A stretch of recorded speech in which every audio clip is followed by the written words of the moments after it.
तो hello guys and welcome back to another very important video session from your own channel ozone classes. My name is Vipin Kumar Sharma and I am your biology mentor. और आज की video में हम लोग बात करने वाले हैं how to revise your concepts 10x faster. तो इस वीडियो के दो वर्जन होने वाले हैं। जो पहला वर्जन है उसमें हम बात करेंगे how to revise your concepts 10x faster by efficient notes making. यानी उन बच्चों के लिए है ये वीडियो जो कि अपने नोट्स बनाना चाहते हैं और उन नोट्स से रिवाइज करना चाहते हैं। There are two type of students basically.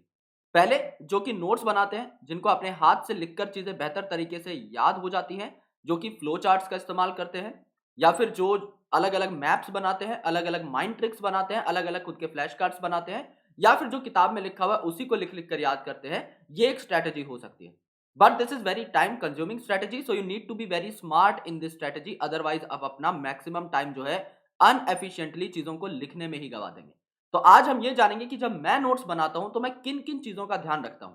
तो हम यहां पर दो पर्सपेक्टिव समझेंगे। एक तो जब आप पहली बार किसी किताब को पढ़ रहे हैं, और दूसरा जब आप रिवाइज कर रहे हैं तो कैसे चीजों को छोटे से छोटे शेप में आप ला सकते हैं, जिससे कि आप उसे बेहतर रिवीजन का टाइम दे पाए। क्योंकि समझ लो आपने एक बुक पढ़ी, आपको उस बुक को पढ़ने में लगे 20 दिन, और आपने उसके इतने बल्कि नोट्स बना लिए हैं, आपने लगभग पूरी किताब ही छाप दी है, और आपको उसे रिवाइज करने में लग रहा है 19 दिन। तो तुमने कोई कीर्तिमान स्थापित नहीं किया है दोस्त, तुमने एक बहुत बड़ी बेवकूफी की। तुमने उस किताब को पढ़ने में जितना टाइम लगाया, अगर तुमने उसको रिवाइज करने में भी उतना ही टाइम दिया है, इसका मतलब you have not read well. और ये बहुत ही प्रैक्टिकल बात मैं यहां पर कह रहा हूं कि अगर आपको दोनों के दोनों टाइम्स लगभग बराबर लग रहे हैं तो उससे बोरियत भी क्रिएट होती है। आप बार बार एनसीईआरटी पढ़ना इसलिए प्रेफर नहीं करते, आपको बोरियत इसलिए लगने लग जाती है क्योंकि जितना एफिशिएंटली आपने उसे पहली बार पढ़ा था, आप सेम उतने ही एफर्ट दोबारा लगा रहे हो। तो वहां से बोरियत की शुरुआत होती है, और एंड में एग्जामिनेशन के टाइम पे आपको रिवाइज करने का मन ही नहीं करता। So what are the best ways जिससे कि हम एफिशिएंटली चीजों को रिवाइज कर पाए और एफिकेसी आपकी बढ़ पाए बाय नोट्स मेकिंग, उसके बारे में हम बात करेंगे। So this is version 1। कल मैं एक और वीडियो डालूंगा जिसमें हम पढ़ना सीखेंगे कि अगर आपको सिर्फ बुक मार्किंग करनी है, आपको कुछ और नहीं करना, आपको लिखना नहीं पसंद, जैसे कि हमारा जो सिलेबस होता था पीजी का या फिर पीएचडी का, उसके अंदर हम चीजों को नहीं लिख सकते बिकॉज हजार हजार 1200 1500 पेजेस की किताब होती है, आप कितना लिखोगे। तो वहां पर efficient book markings is the most critical way to read and to understand and to conceptualise the things. उस टाइम पर आप नोट्स बनाने की सोच भी नहीं सकते। It is not an option with you guys. तो दोनों तरीकों के बच्चों के लिए हम लोग जो है यहां पर बात करने वाले हैं। तो सबसे पहले नोट्स कैसे बनाए। तो अगर आपने टेलीग्राम ज्वाइन नहीं किया है तो आप ज्वाइन कर सकते हैं, इंस्टाग्राम पर भी आप मुझे फॉलो कर सकते हैं। बुलेट पॉइंट में ये बता देता हूं, कभी भी नोट्स तब मत बनाओ जब आप किसी बुक को पहली बार पढ़ रहे हो। This is the most important point, that do not make notes if you are reading the book for the first time. क्योंकि अगर आप कोई बुक या फिर कोई चैप्टर जिंदगी में पहली बार पढ़ रहे हैं तो आपको हर चीज इंपॉर्टेंट लगेगी।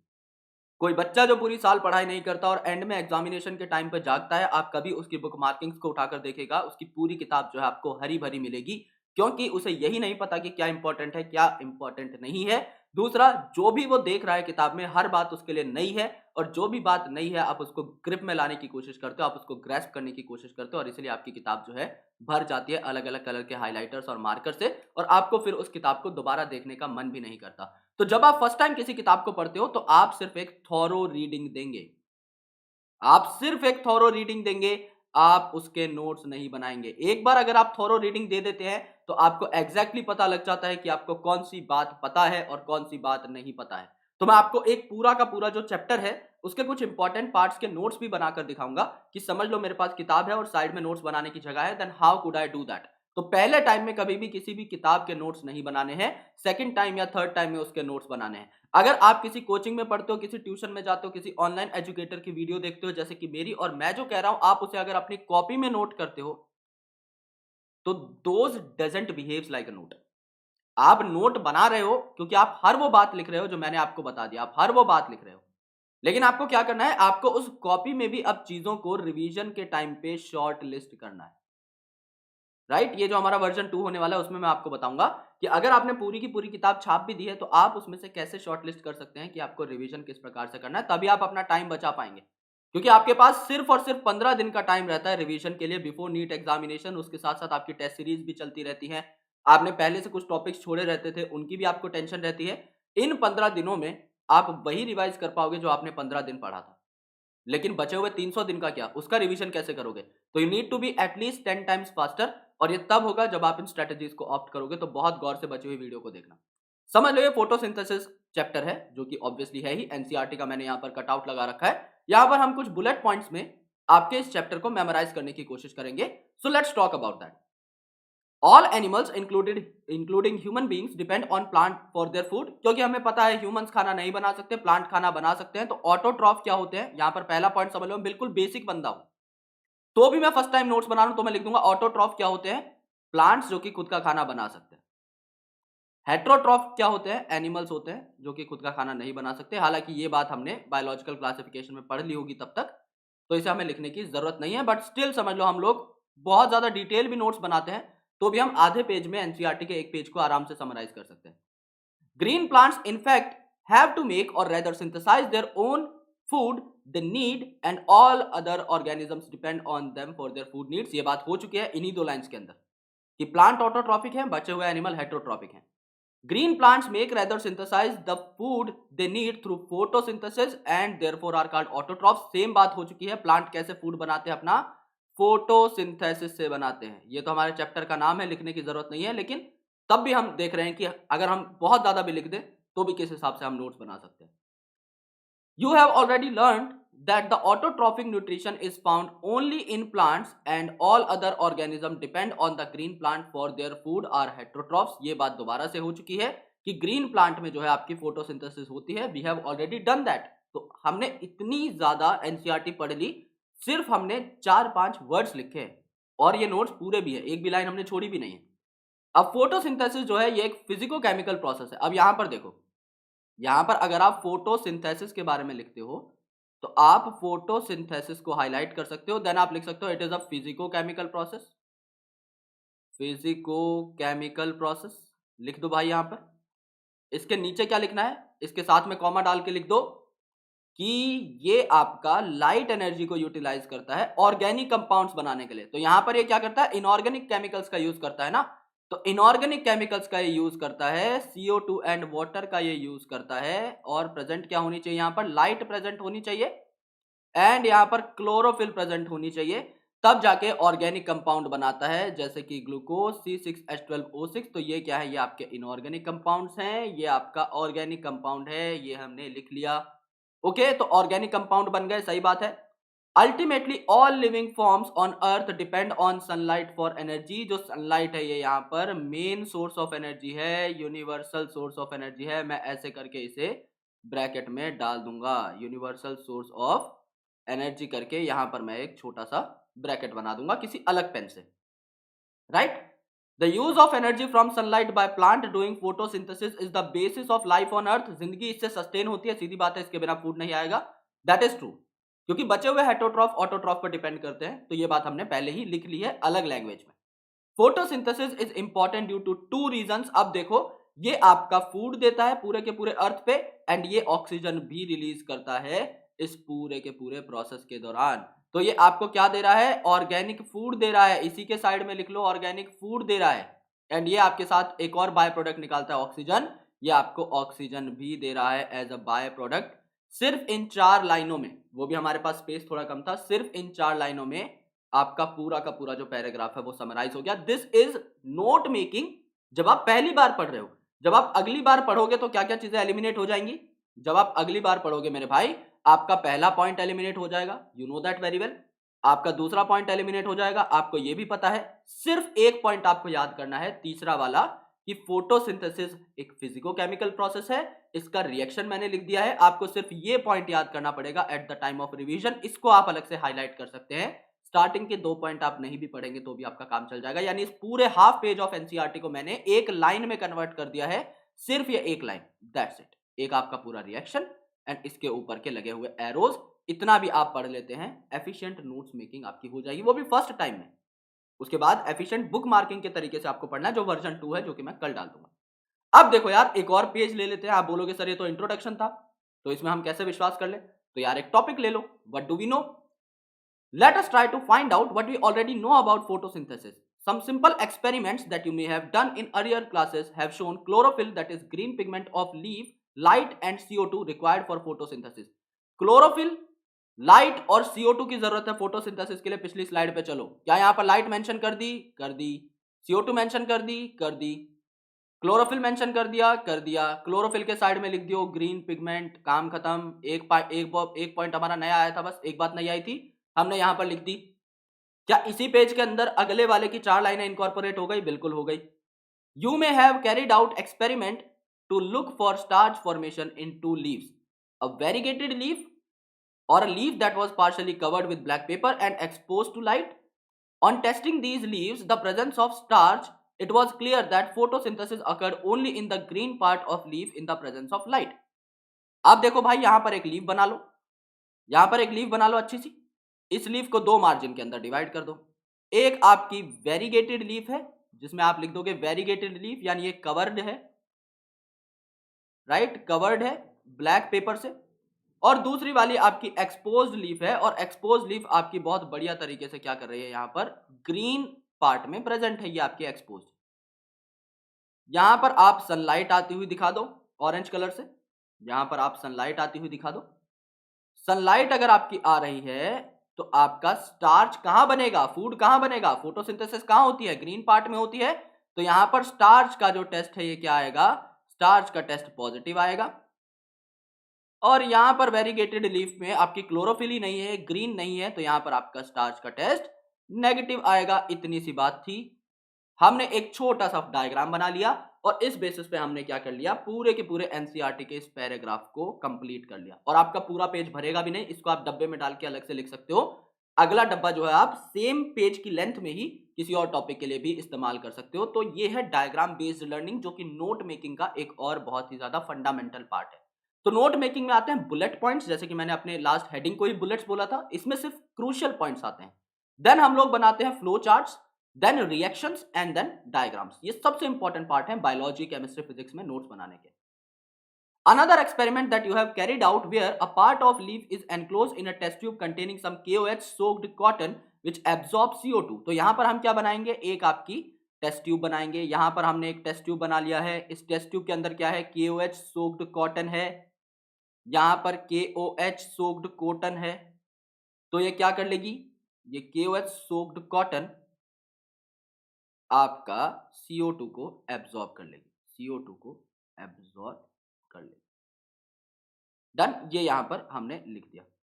अगर CO2 को एब्जॉर्ब कर लेगी तो यहां पर लीफ के 2 पार्ट्स हैं, एक आपका बाहर की साइड है, एक आपका अंदर की साइड।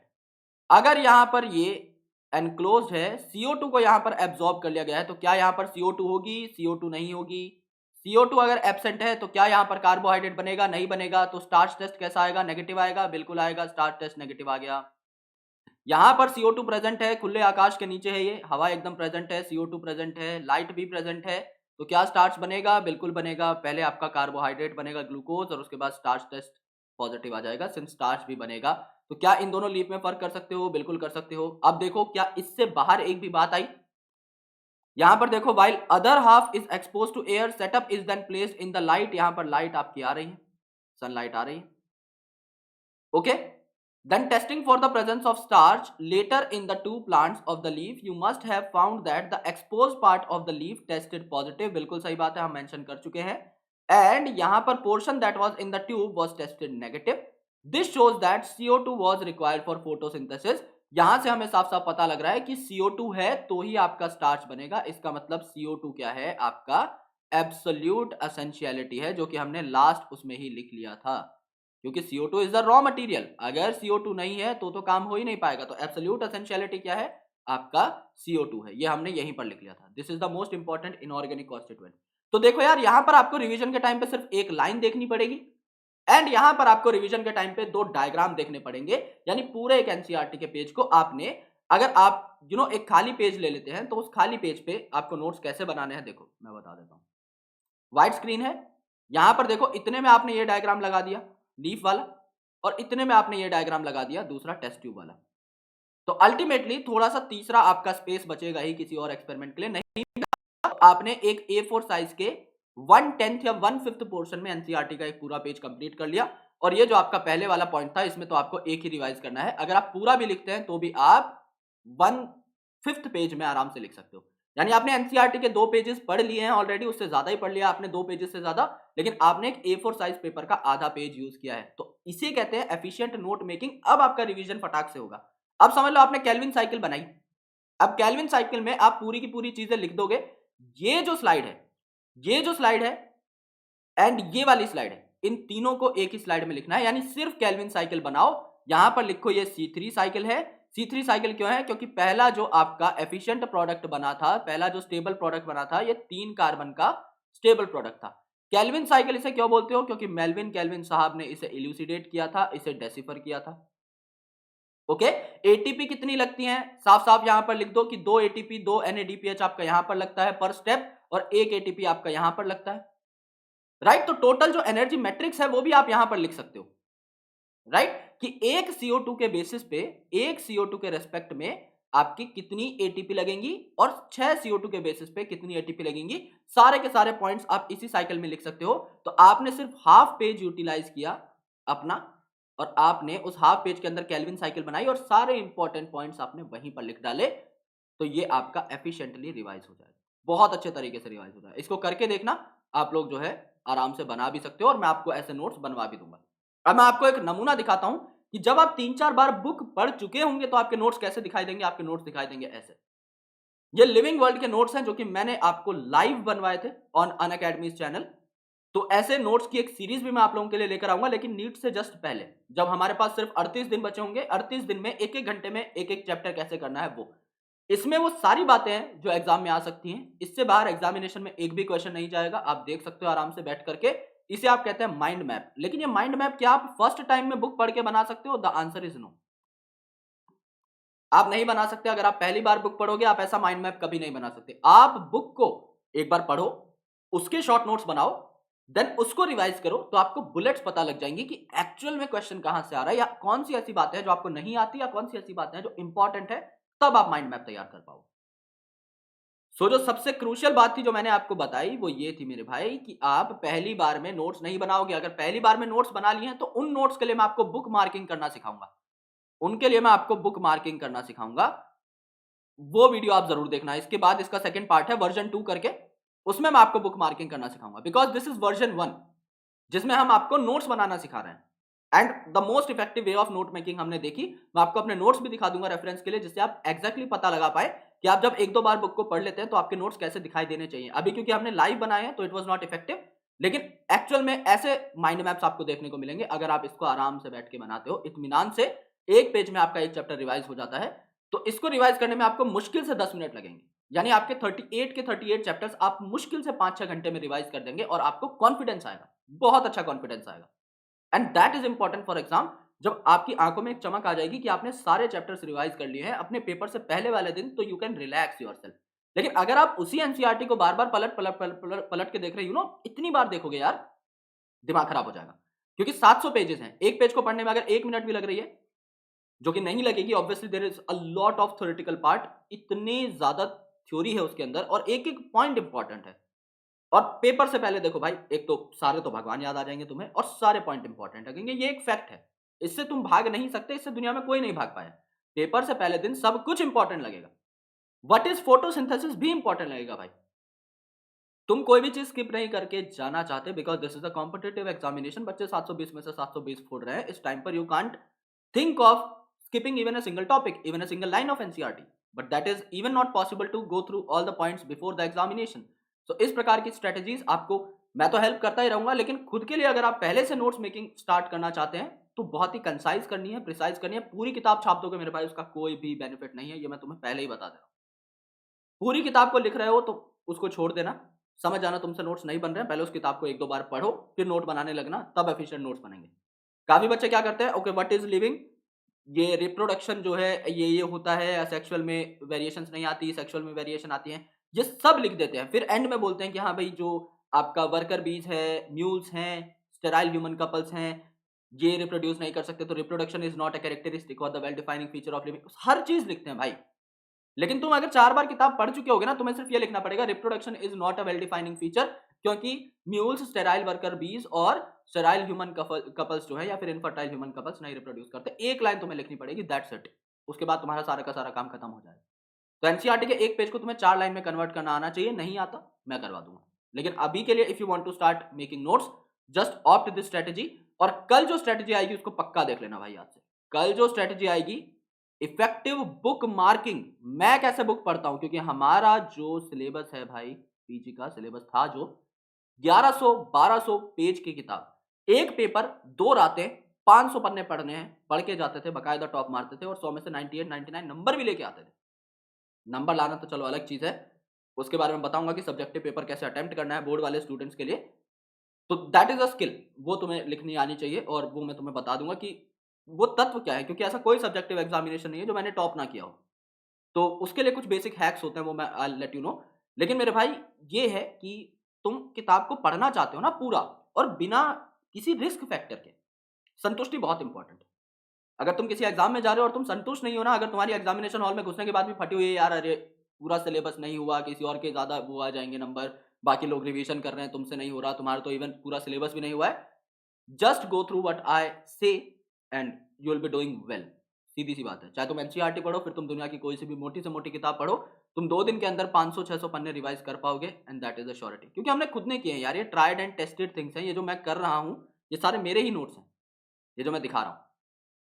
तो it is something that I did for myself, तो I could tell you easily how to go through them, right. ये मैं खुद आजमा चुका हूं, इसलिए मैं तुम्हें बता रहा हूं, ये किसी की कॉपीड स्ट्रेटेजी नहीं है, मैंने तुम्हारे सामने बनाकर दिखाया। तो प्लीज मेक श्योर कि चैनल को सब्सक्राइब करो। कल वाली वीडियो जरूर देख लेना यार, मैं थोड़ा बाहर आया हुआ हूं, कहीं से ग्रीन स्क्रीन का जुगाड़ हुआ है, दैट्स वाई अभी छोटी छोटी वीडियोस डाल रहा हूं मैं। बायोबली आदि बन चुकी है, बोलोगे तो एक बार कमेंट कर देना, मैं उसको पूरी बना के अपलोड कर दूंगा एज सुन एज पॉसिबल। क्योंकि लगभग 22-23 तक मैं थोड़ा सा बाहर हूं, क्योंकि मैंने आपको बताया था एक फंक्शन है, उसमें मुझे जाना था, and that is very critical, once in life time opportunity है यार, बड़े बड़े लोगों से मिलना, ब्यूरोक्रेट से मिलना। सो आई एम वेरी एक्साइटेड, तो मैं थोड़ा पहले आ गया हूँ तैयारियां करने, और अभी थोड़ी शॉपिंग वॉपिंग भी करनी है मुझे।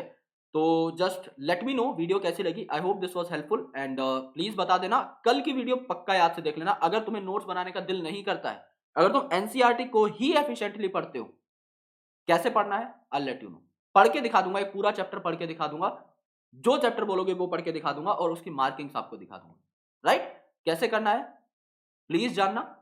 टेलीग्राम चैनल पे जुड़ जाओ, Instagram Vipin Sharma biology follow कर लो, क्योंकि अब देखो यार, अभी अपन सिर्फ चैनल पे फोकस है, तो थोड़ा बहुत टाइम मिलता है, तो रिप्लाई हम लोग जो है कर दिया करेंगे मैसेजेस का। तो जुड़ जाओ यार हर जगह पे, at all the places possible. Thank you so much, lots of love, जय हिंद, bye bye, take care, and मिलता हूँ आप लोगों से अगली वीडियो में। तब तक के लिए take care of your self, read well and keep supporting, love you, thank you.